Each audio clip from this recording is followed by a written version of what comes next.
आप देख रहे हैं भारत 47 न्यूज।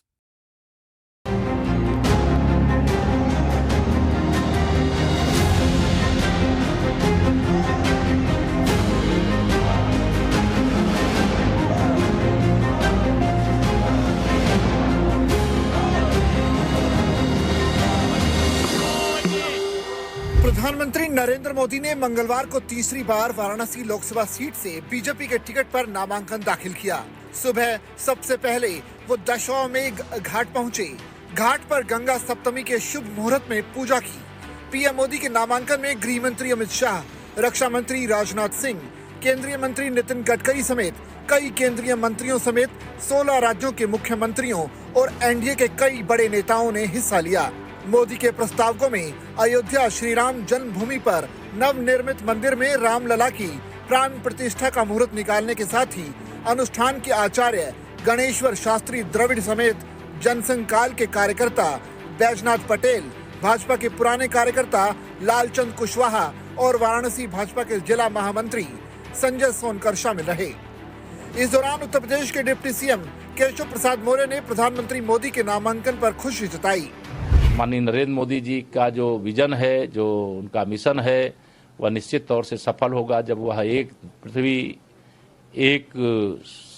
पृथ्वी और एक भविष्य की बात करते हैं, एक सूर्य की बात करते हैं, तो वसुधैव कुटुंबकम की भावना आती पूरे विश्व को परिवार मान करके बढ़ाने का काम। तो इसीलिए मैं कहता हूं कि विश्वास करो तुम मोदी पर, यह नवयुग का निर्माता है। ऐसा नेता इस धरती पर एक बार ही आता है। केशव प्रसाद मौर्य के अलावा प्रधानमंत्री नरेंद्र मोदी के नामांकन पर उत्तर प्रदेश के दूसरे डिप्टी सीएम ब्रजेश पाठक ने भी पीएम मोदी को नामांकन की बधाई दी। आदरणीय प्रधानमंत्री नरेंद्र मोदी जी के रोड शो में जिस ढंग से जाति धर्म संप्रदाय से ऊपर उठ करके लोगों ने प्रतिभाग किया है, अद्भुत नजारा था। काशी की सड़कों पर जन सैलाब था, जन समुद्र था। और आज आदरणीय प्रधानमंत्री नरेंद्र मोदी जी का नॉमिनेशन है। मैं बहुत बहुत शुभकामनाएं देता हूं, बधाइयां देता हूं। काशी में इस बार एक तरफा प्रचंड बहुमत के साथ जीत होगी। सभी प्रत्याशियों की जमानत जब्त होगी। प्रधानमंत्री नरेंद्र मोदी के नामांकन पर एलजेपी रामविलास के प्रमुख चिराग पासवान ने कहा कि ये एनडीए की वो एकजुटता है जिसका लाभ हमें पूरे देश में हो रहा है।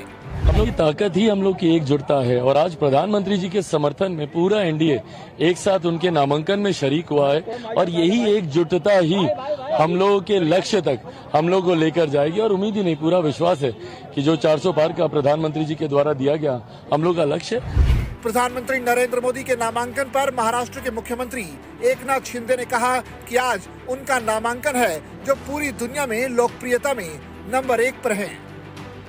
आज का दिन ऐतिहासिक दिन है, इसलिए 2014, 2019 सब रिकॉर्ड इस बार टूटेंगे। मोदी जी फिर एक बार प्रधानमंत्री बनेंगे और 400 पार ये आंकड़ा जाएगा। प्रधानमंत्री नरेंद्र मोदी के नामांकन पर आरएलडी के राष्ट्रीय अध्यक्ष जयंत चौधरी भी पीएम मोदी के नामांकन में मौजूद रहे। खुशी के पल हैं, सौभाग्यशाली हैं सब लोग। हम लोग ऐसे अवसर पे बनारस आए और सभी एनडीए के घटक दल के नेता देश भर के अलग अलग कोनों से आए थे और बनारस आके अच्छा लगता है। और हम चाहते हैं कि अब दोबारा बड़ा मैंडेट बनारस की जनता दे। बनारस में जो काम हुए हैं और जो देश के लिए काम हुए उसे गति दे। प्रधानमंत्री नरेंद्र मोदी के नामांकन पर हिमाचल प्रदेश के पूर्व मुख्यमंत्री जयराम ठाकुर ने भी बधाई दी। मैं छोटी काशी की जनता की ओर से बड़ी काशी के सांसद और हमारे देश के यशस्वी प्रधानमंत्री नरेंद्र मोदी जी को बहुत बहुत बधाई देता हूं, शुभकामनाएं देता हूं। यशस्वी नेतृत्व जो भारत को मिला है, ये लंबी आयु तक स्वस्थ होकर के देश की सेवा करते रहे, ऐसी मैं कामना करता हूं। प्रधानमंत्री नरेंद्र मोदी ने मंगलवार को वाराणसी लोकसभा सीट से अपना नामांकन दाखिल किया, जिसके मद्देनजर सुरक्षा व्यवस्था कड़ी की गई थी। प्रधानमंत्री मोदी वाराणसी से मौजूदा सांसद और उम्मीदवार हैं। कांग्रेस ने यूपी पार्टी प्रमुख अजय राय को वाराणसी से उनके खिलाफ चुनाव मैदान में उतारा है।